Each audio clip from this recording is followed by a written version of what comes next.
Kyle, it's a pleasure to be here with you, brother. Thanks for having me. Yeah, so you've been working with Contractor Independence for how long now? Been about 8-9 months now, and it's really cool to see my favorite thing is the maps. Like the dot maps where you can show me, hey, here's what you were ranking for when we started on this term, and you can just see it's 20 plus, right? Like it's not even showing up. And then just to see that those green circles kind of spread out and just be dominating that search term is absolutely, I could look at those all day. Those are great. Yeah, me too.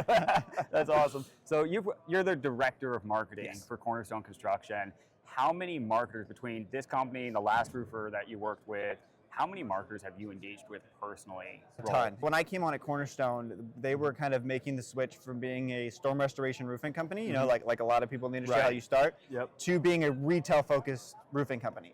At one point, I think we had 15 to 20 vendors that I was trying out to see, you know. Simultaneously? Yeah, absolutely. Wow. Yeah, like, and not just like lead aggregators and all different things, like, because everybody makes the same claims, right? Like it's knowing who to trust and things like that. And Contract Independence was an easy decision. Like, you guys have been in this game, like I said, for the 4 years. I already knew about you guys, right? I like to give somebody 3 to 4 months at least before I even make a decision, right? Because you need that data, and that's hard for a lot of people, right? Like that's a lot of money to spend. It really is, you know, especially these smaller roofing companies that are trying to figure this out. And I will say the return on investment for Contract Independence is great.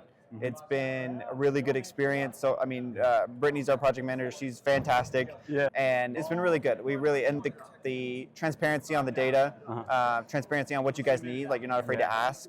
It's just been really, really good. I'm really happy to hear you say that word transparency because in our field and grander SEO, or in our case, just a maps optimization aspect, traditionally it's been sort of like a black hole of marketing where you get kind of vague reports, you're told, hey, it's going to take a little bit longer, whereas you, in your experience, you're saying, hey, I love this attribution, I can see exactly what's happening, the map's expanding, and like, it's a fun experience.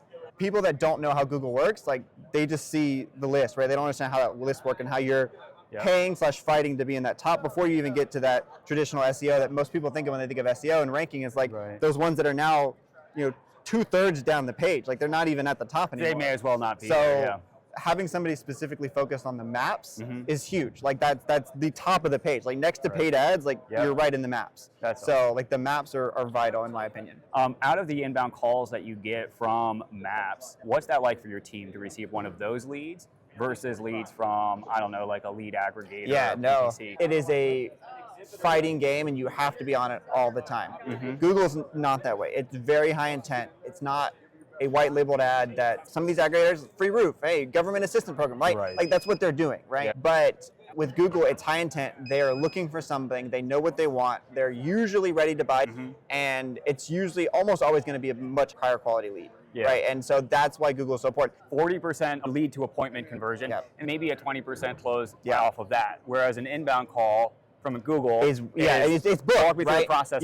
It's absolutely. I mean, it's booked. And again, that's why the maps are even more important because those are always calls.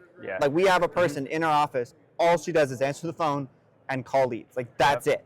She books appointments. And I know a lot of companies necessarily can't do that, but you have to be on that phone. I know we've been looking at the data, and now, you know, we used to say within 5 minutes you're good.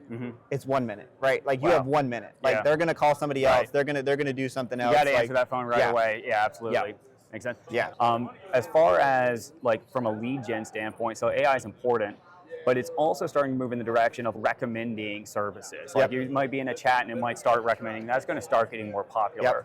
On all of our R&D, what we're seeing is that it's referencing a lot of the same signals that are optimized in maps optimization, right? The trust, authority, relevance, signals. Is there anything that you might add on? Like I said earlier, like SEO is dead, and people are going to hate that I say that, but traditional SEO is dead, right? Like most of the people in here, if you ask them what SEO was, they'd literally be thinking of what's now at the bottom of the page, and that's what they're thinking of.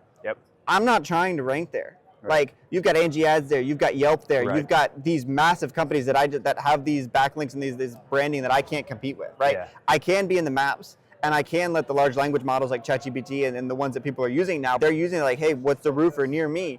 And Gemini and ChatGPT are recognizing these things, and if you're not optimizing everything you're doing to show up in those large language models, because now those are at the top. That's another thing at the top of the page that's shifting traditional SEO down. So you have to be on the large language models right now, because you're going to be behind the pack in a year from now if you're not. Like long story, you might just say, do whatever it takes to get to the top, right?